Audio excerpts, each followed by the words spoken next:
Guitar Stuff with John. Welcome to Guitar Stuff with John. So we're here to do a review today. And if you like these videos, hit subscribe. If you want to join the membership, hit join. Look at all the links and all the stuff down below. Other videos. The little Master Music Method icon in the corner there if you want to go take lessons from yours truly. Thanks for being here on the channel with us. I'm JP Cormier. So I've been getting a ton of response, of course, from my recent guitar reviews, and something rather special happened. Because they're getting so much attention, we were called just recently by Yamaha. If anybody that knows me out there, they all know that I am a massive Yamaha fan. I've been using them all my life, and in fact, used to be the main clinician for all of Canada for the L series handmade guitars that came out of Hamamatsu, Japan.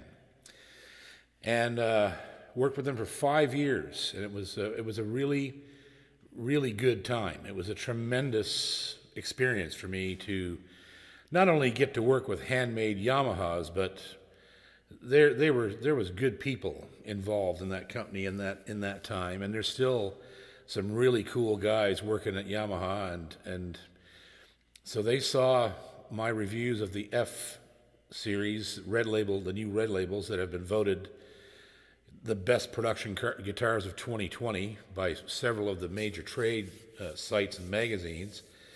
And those went over so big that they called and said, we'd like you to review some other instruments. To which I said, hell yeah, because I just think that we should always, guitar players just always need to just be aware of what's out there. And strangely enough, with as many guitars as Yamaha sells, and they sell millions of guitars and have sold millions of guitars, they're often discounted as, being a true high-end instrument. But they are. And they do make high-end instruments, and they make high-end instruments all the time. The new Red Label F Series is just one example. They still are building L Series guitars. And I happen to have one right here. This little beast is a beautiful LS16. So this guitar at this level is not built in Japan, it's built in China. And yeah, it's built in China, but it has the brown round label in the middle, which is in the next level, the 26s, that label becomes leather. And those guitars are built in Hamamatsu in Japan. And what you're looking at when you see one of these guitars is rather unique. These the people that designed this guitar are the same luthiers who built guitars for John Lennon. John Lennon played a Yamaha. John Denver, Brian May from Queen, Mac Wiseman played almost exclusively L Series Yamahas. And these were really expensive guitars. Like some of these guitars went, like John Denver's custom Yamaha L Series that had all the abalone on the head, the entire headstock was abalone. That guitar recently sold at auction for around $60,000. And it wasn't just because it was his. It was because it was a masterpiece guitar. And so this is their LS16, and now this guitar, just so you understand, you see the tags on it. This guitar is actually for sale at Fantasy Music in Halifax. So check the dates on this video.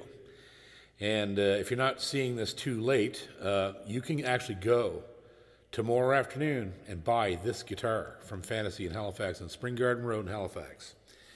They're a major Yamaha dealer and are carrying a lot of the high-end handmade style stuff, including Boucher and Recording King. They got it all there, and so it's a really interesting shop. So Well, let's just take a close look at this thing first, and then I'm going to play it for you. So let's see what she looks like up close. So here we are, the LS16. And very beautiful guitar. It's got a nice rosewood veneer. All the letters, you know, these letters are put on the headstock by hand. Actual pieces of pearl or abalone, stabbed with the sharp point of a scalpel and placed on the headstock by hand. And you can tell because everyone is different. And it's really something. And it's amazing the amount of work they put into these instruments. So you've got this beautiful headstock veneer, all nice binding. They're typical white binding for the L series. Mahogany neck. It's a 5-ply neck that has mahogany, rosewood, mahogany, rosewood, mahogany. And what this used to be a wood they called Padouk, P-A-D-O-U-K, but they've stopped using it for whatever reason, and they're using just redwood. And so this neck really is 5 pieces. And you see the seam here where it connects to the headstock. Again, a very common practice now. Goes all the way down, so the neck is 5-ply right to the heel. So there you go. It's beautifully made, matte finish, just really nice neck. Yamaha gold tuners. These are their propriety. They've got some fingerprints on them and stuff. And then we're going to go around to the front here and show you the nice, beautiful ebony fingerboard. A bone style nut. It's not the normal like tusk or stuff that we use, but it's a bone material that they have in Asia that they use that we don't necessarily have over here. It's very, very high quality stuff. The fret markers are abalone with a little border around each one of them. Look at that. Like that's really nicely done, right? Every single marker is like that. Some very nice pieces of it. Look at that one. That's gorgeous. Yep. And then down at the top, nice abalone rosette all the way around. Tortoise style pickguard with the plastic still on, of course. And then this particular guitar, which I really, one of the reasons I chose it because it's so unique. It has this chocolate toner on it, which is something you just don't see very often on a Yamaha. You just don't see this particular color, and it's really, really pretty. Then we've got the rosewood bridge, same bone style saddle, plastic pins, not so good, boys, but that's okay. You can replace these pins with tusk or ebony or whatever you want to do, but that's, again, sometimes you just can't you can't get away from plastic with some companies. Yeah, so a standard binding all the way around, and we see that it's actually bound in maple. Look at that grain. Beautiful. And I know they get a lot of their maple from Canada, incidentally. But it's really nice. Super nice rosewood. Look at the rosewood in that thing. All solid guitar. Rosewood back with a beautiful maple strip, maple heel cap, maple strip right down the middle. Just a beautiful, beautiful piece of wood. And at the end, of course, we have their proprietary end jack, which is very nice. It never will come loose. It's screwed in. It's all one piece. Nice back strip there in maple again. And nice gunmetal hardware there. I love their end jacks. They're really, really tight, and they don't rattle, and they don't fall apart. And so there we go. There it is, close up, and man, she's beautifully built. That's the one thing about Yamahas is their quality control is just ridiculous. They really take a lot of pride in building these instruments, and many of the shops with Yamaha are populated by students learning the craft from master luthiers inside Yamaha's structure. And they put a lot of credence in, remembering their master builders and paying homage to them every time they build a guitar. And yeah, so there you go. There's the LS16. So this would be the small body, as opposed to being an L16, which would be a dreadnought, or an LJ16, which would be their advanced jumbo body size. So there you go. Beautiful guitar. Now let's hear how it sounds. So here's your LS16 from the front. Let me put this Origin microphone right in front of her here so you can get a good sound. Now, I have many questions about how all of this is EQ'd, and there is none. All except for the reverb, you dick. Geez, good thing guitars sound good with reverb. Jeez. What you're hearing is this guitar directly and my voice directly through this Aston Origin mic, and that's it. So here we go. Now, mind you, it's a small body guitar. It's an LS body. So not a dreadnought cannon, not something you'd want to play in a bluegrass band or anything like that, but if you're looking for unique tone and sustain like crazy, this is the guitar that does it, and it's got a lot of growl for a small body. So check this thing out. It's pretty cool.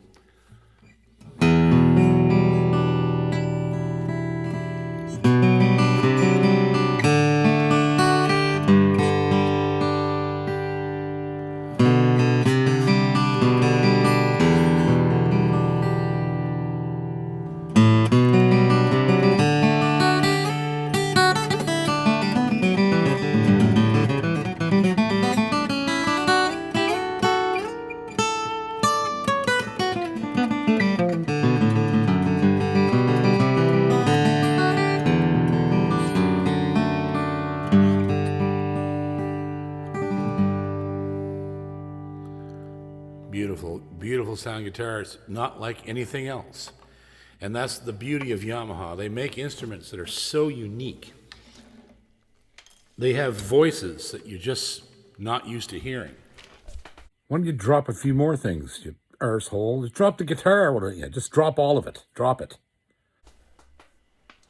You might hear a guitar, look at a guitar like this, and not realize what it is. It's not, a $200 guitar. This guitar retails at Fantasy for $1,099. And with this material and this sound and this treatment, it's worth every penny. It's very unique, and it's something that if you're looking for that special tone and a guitar that will last forever, Yamahas last forever. I've seen so many 50-year-old Yamahas that still play and they still sound fantastic. And plus, you're buying all solid, Engelmann, Indian rosewood, beautiful.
Beauty guitar. So again, I don't know this guitar at all. I went down to Fantasy, I plucked it, I tuned it, put it in the bag, brought it here. I'm finding out as much about this right now as you are, and I'm telling you, she's a beast. She's a beast guitar. For that money, for $1,000, a handmade instrument, all solid, wicked. And I just love the way they feel. It's got a 1 3/4 inch nut, beautiful, nice wide neck. Like it just feels, and it's good all the way up.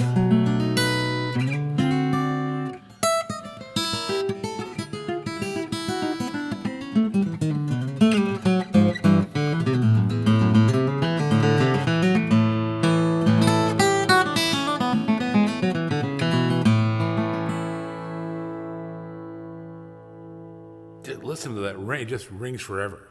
But that's the way all the Yamahas are. It kind of freaks me out that people don't know about it. They don't understand. They just don't know. They've been buying Yamahas for beach guitars for 50 years. They don't understand that there's a lot behind that name. So the next thing I want to try is the pickup. Now, as you all know, I'm a K&K fan.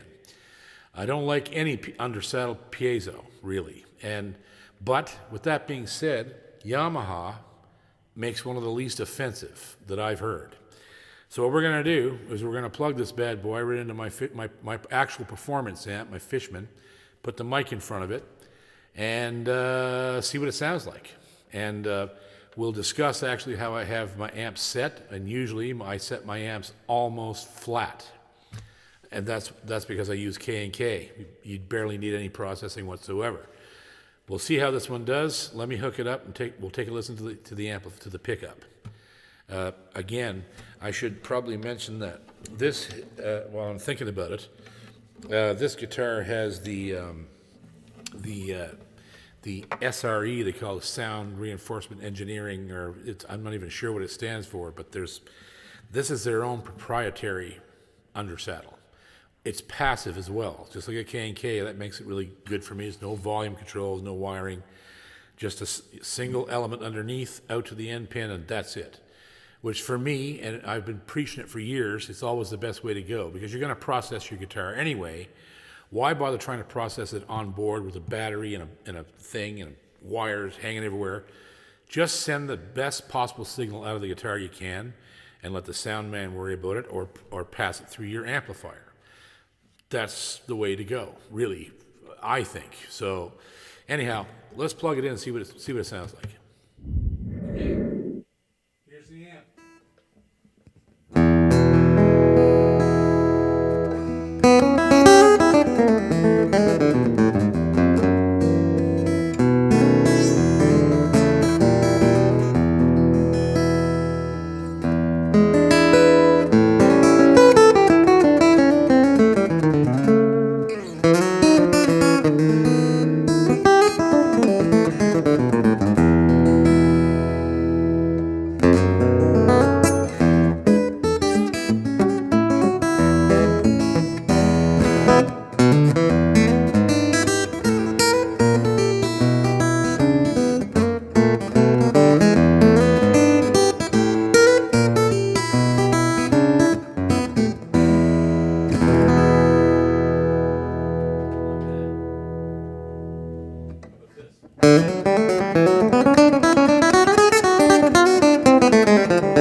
So there you go. It sounded pretty damn good for a piezo.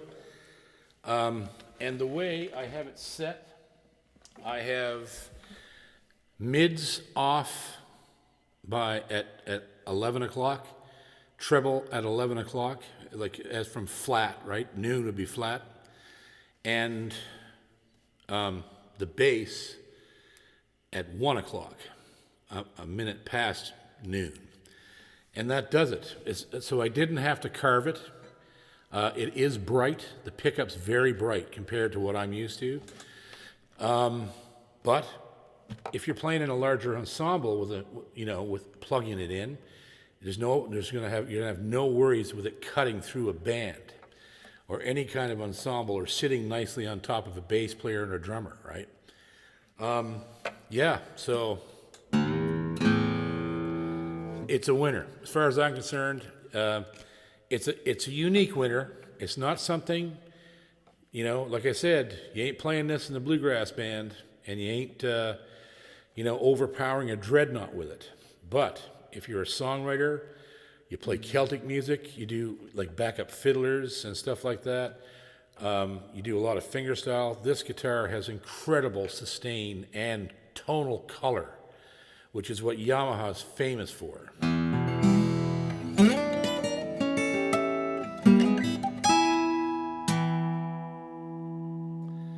See you next time on Guitar Stuff with John. And just another quick aside, folks. Don't forget, that guitar that you just saw is on sale now at Fantasy Music in Halifax on Spring Garden Road. And if you're late seeing this video, fear not, because they are dealing some of the highest end Yamahas available. And if you want one, that's the place to go. Go to Fantasy Music on Spring Garden Road in Halifax, right downtown, right beside the Bank of Montreal. It's a great shop. Stephen McNeil owns the place, not the premier, and he's a great guy. It's a great store. Also a Boucher dealer. If you look, he has 2 or 3 of them left, and yeah, so that's a great shop. If you want to go in there, he will always have Boucher. He'll always have Yamaha. Always have Recording King, and deals all the other Yamaha lines as well. So special thanks to him and everybody at Yamaha. And this little thing here is going back to the store to be sold to some lucky person. Thank you. JP Cormier here with you with the LS16 chocolate top. I love it. Makes me think of Hershey or Chips Ahoy or... We think you've had just about enough chocolate there, Tubby. Anything chocolate.